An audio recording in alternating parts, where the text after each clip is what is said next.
Olá, meus irmãos, a paz do Senhor Jesus. Tudo bem com vocês? Quem deu crédito à nossa pregação e a quem se manifestou o braço do Senhor?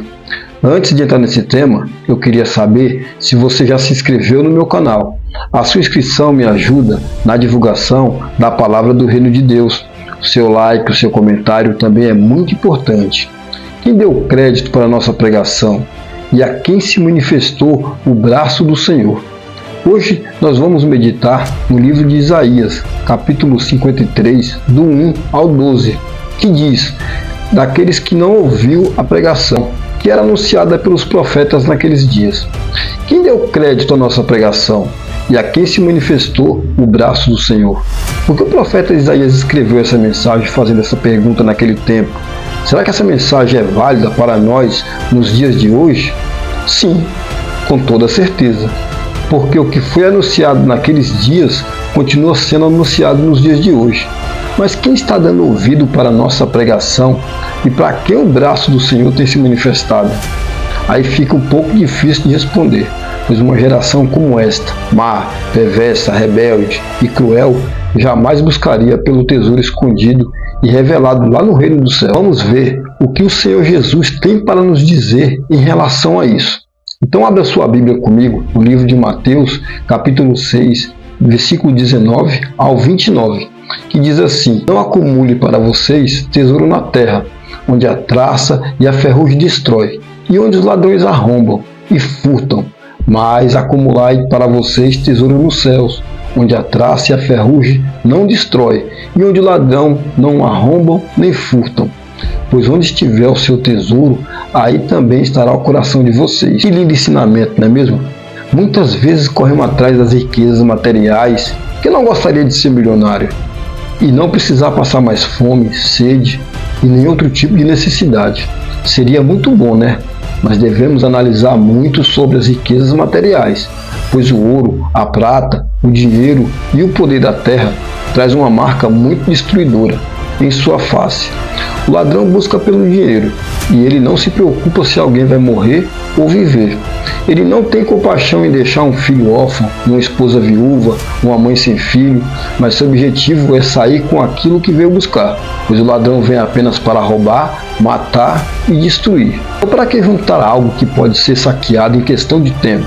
Por isso precisamos escutar Jesus e entender os seus ensinos. Mas quem daria crédito para isso? Juntar tesouros no céu? Quem não conhece Jesus não se preocupa com seus ensinos. Como conseguir juntar tesouros no céu? E de que maneira eu posso trabalhar para conseguir isso?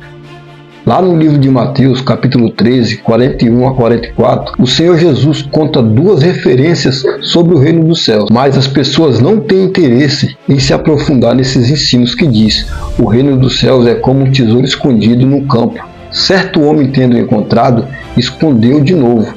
Então, cheio de alegria, foi, vendeu tudo o que tinha e comprou aquele campo. Sabe, meus irmãos, aqui o nosso Senhor Jesus nos dá um entendimento, pois esse homem citado nessa parábola, ele se alegra ao descobrir algo de grande valor e não perde tempo, vai, vende tudo quanto tem e compra aquele campo. Esse tesouro é a figura do reino dos céus. Por isso todo aquele que o encontra abre mão de tudo que possui para obter aquilo que é mais valioso. E só quem aceita Jesus de verdade e permanece nos seus caminhos com temor e alegria consegue encontrar esse tesouro citado nesta parábola. E no livro de Atos, capítulo 2, versículo 14 ao 36, a gente confirma essa linda parábola pregada por Jesus. Vamos lá dar uma olhada? Então abre a sua Bíblia comigo em Atos 2, 14 ao 36, que diz: aos que aceitaram a mensagem foram batizados. Naquele dia houve um acrescento de cerca de 3.000 pessoas. Eles se dedicavam ao ensino dos apóstolos e à comunhão, ao partir do pão e às orações. Todos estavam cheios de temor, e muitas maravilhas e sinais eram feitas pelos apóstolos. Os que criam mantinham-se unidos e tinham tudo em comum. Vendendo suas propriedades e bens, distribuíam a cada um conforme a sua necessidade. Todos os dias continuavam a se reunir-se no pátio do templo, partiam o pão em casa e juntos participavam das refeições com alegria e sinceridade de coração, louvando a Deus e tendo simpatia de todo o povo. E o Senhor lhes acrescentava diariamente os que iam sendo salvos. Está aqui o verdadeiro testemunho do Evangelho, da justiça e da verdade. Não vou mencionar nomes nem fazer comparações, pois a justiça vem de Deus e Ele julgará cada um conforme as suas obras. Nesse versículo de Atos 2, 14 a 36, a gente vê que o Evangelho anunciado naquele tempo é totalmente diferente do tempo de hoje, pois o Evangelho era puro e o de hoje está corrompido. As pessoas que aceitavam a mensagem do passado tinham acesso ao conhecimento, buscavam por ele e encontravam, e ninguém ficava sem a sua porção. Vimos que o Senhor alimentava a todos do mesmo conhecimento, pois eles estavam reunidos em um só propósito. Havia temor entre o povo, e as maravilhas e sinais eram feitas pelos apóstolos. E os que criam mantinham-se unidos e tinham tudo em comum, ou seja, a fé era a mesma, a obediência era a mesma e a mesma concordância. Vendendo suas propriedades e bens, distribuíam cada um conforme a sua necessidade. Aqui, meus irmãos, achamos a revelação que Jesus nos ensina na parábola do tesouro escondido, lá em Mateus, capítulo 13, 44 ao 46. No nosso tempo não testemunhamos mais essas coisas, pois ninguém dá crédito para o que está escrito, e o braço do Senhor não tem mais se manifestado na maioria das pessoas. É claro que existe ainda um povo que vem se levantando para revelar o verdadeiro Evangelho. Muitos foram perseguidos e mortos por causa da justiça de Deus. Outros estão presos, jogados nos cárceres, e outros lançados em lugares desertos para serem esquecidos. E você que é livre para fazer a justiça de Deus se revelar, está esperando o quê? O que você quer que seu pastor diga? Vai ali e pregue a palavra? Ou então você espera que Deus te encaminhe para onde você tem que ir? Eis que o ID já foi dado. A Bíblia é o nosso chamado. Quem lê, que entenda o que está escrito. O que não tiver entendimento, peça para Deus, que dá e não lança em rosto. Então lemos que as pessoas que se achegavam para ouvir a palavra, depois do discurso de Pedro, estavam em comunhão uns com os outros, e se assentavam na mesma mesa para comer da mesma comida. Então não havia rico, nem pobre, e nem necessitados. Todos eram fartos, e se alegravam no Senhor, e em ouvir a tua palavra. Então lemos que as pessoas que se achegavam para ouvir a palavra, depois do discurso de Pedro, estavam em comunhão uns com os outros, e se assentavam na mesma mesa para comer do mesmo pão e da mesma comida. Então não havia rico, nem pobres, e nem necessitados. Todos eram fartos, e se alegravam no Senhor, e em ouvir a sua palavra. Até aqui o Senhor tem me sustentado em espírito e em verdade.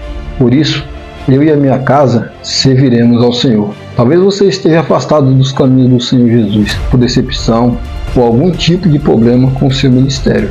Mas saiba que seu problema foi com as pessoas e não com Jesus. Não é na igreja que você vai encontrar a salvação, mas sim em Jesus.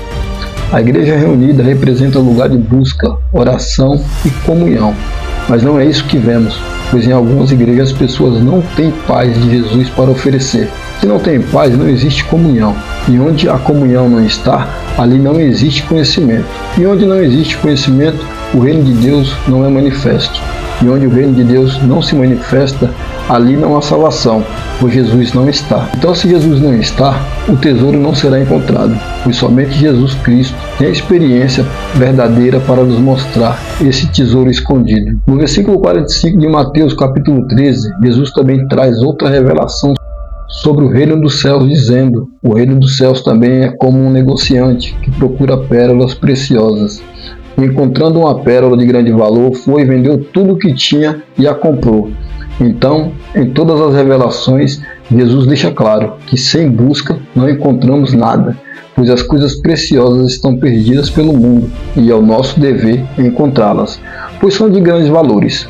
Vejamos que o negociante procura, quando a encontra, vende tudo quanto tem e vai e compra aquela preciosidade.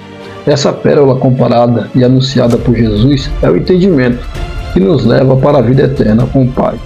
Pois todo homem que busca pela salvação, primeiro passa por um caminho, e o nosso caminho é Jesus Cristo. Quero abrir um espaço aqui para falar de um ministério que sou muito agradecido, em nome de Jesus, o Ministério Jesus Sem Fronteiras. Esse ministério recebeu um chamado e está a caminho do reino celestial, abrindo mão de suas vidas sociais. O pastor Rodrigo, junto com a sua esposa Renata Rocha, estão no trabalho de cuidar de ovelhas que estavam perdidas e desgarradas. Uma coisa que não é fácil, e não é qualquer um que aceita, mas eles permanecem no ídolo do Senhor Jesus. E através desse ministério, eu tive a oportunidade de conhecer Jesus e sair da morte e da condenação, pois é como está escrito em Hebreus 13, 7 e 9. Lembrai-vos dos vossos pastores, que vos falaram a palavra de Deus, a fé dos quais imitai, atentando para a sua maneira de viver. Por isso, eu sigo esse mesmo exemplo. Já que um pastor abre mão de sua vida para viver por Cristo, eu também vou viver assim, pela fé, crendo e praticando o que está escrito. Pois só eu sei o quanto fui cego, rebelde e perverso. E se Jesus teve misericórdia da minha vida, com certeza você também pode alcançar essa misericórdia. Basta aceitar o chamado do Senhor Jesus na sua vida e permanecer em seus caminhos. E voltando na palavra, sim, ninguém deu crédito para a palavra naquele tempo e ninguém dá crédito no tempo de hoje. Pois só vamos buscar por isso quando tudo de ruim começar a acontecer, ou seja, quando o mal se revelar. Aí vamos querer Jesus, porque o poder, o braço do Senhor não está em outro, mas só apenas em um, o Verbo que se fez carne, Jesus, o Filho de Deus, o verdadeiro Deus e a vida eterna. Ninguém aceitou a sua vinda, é a maneira que ele vivia, e ninguém aceita a simplicidade do Senhor, mas foi nele que o Pai se alegrou, e foi nele que a vida se manifestou. Jesus não tinha parecer nem formosura, olhando nós para ele, nenhuma beleza vimos para o que desejássemos. Ou seja, nosso Senhor não veio com os melhores vestes, e nem transfigurado em glória. Ele não veio com resplendor, mas se manifestou com grande amor, com a graça e com o desejo em cumprir a vontade do Pai, dar a vida e o ensino da verdade. Portanto, amou mesmo sendo desprezado. Lhe trataram com muita indignidade, sofreu muitas dores, foi muito trabalhador, e quando os homens lhe encontravam, escondiam-se seu rosto. Era desprezado e não fizemos dele caso algum. Agora, será que estamos no caminho certo? Vivemos por Jesus mesmo? A dor que ele recebeu em seu corpo era minha, e foi uma dor verdadeira, não foi fingimento. Ele tomou sobre si as nossas enfermidades, e nós o reputamos por aflito, ferido de Deus e oprimido. Mas ele foi ferido por nossas transgressões e moído pelas nossas iniquidades. O castigo que nos traz a paz estava sobre ele, e pelas suas pisaduras fomos sarados.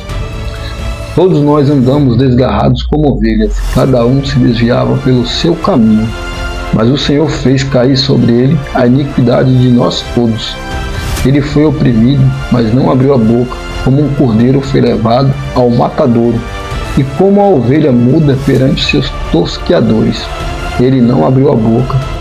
Então, meus irmãos, precisamos dar ouvidos para esta palavra, precisamos buscar pelo tesouro do campo, precisamos procurar pelas pérolas preciosas que estão ocultas em nossos entendimentos. Nosso tempo está muito curto, não podemos mais perder tempo com este mundo. Sabemos que Jesus já veio e nos deu entendimento sobre o que é verdadeiro.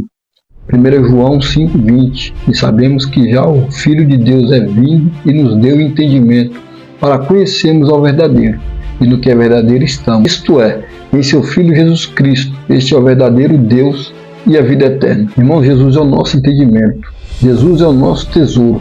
Aquele que encontra, vende tudo que tem, compartilha com aqueles que precisam, anuncia o reino dos céus e todos se alegram juntos, e assim a justiça reina entre nós. Vamos juntos anunciar as maravilhas reveladas sobre o Senhor Jesus. Eu daqui, você daí, e assim cumpriremos esse chamado, indo pelo mundo e pregando o Evangelho.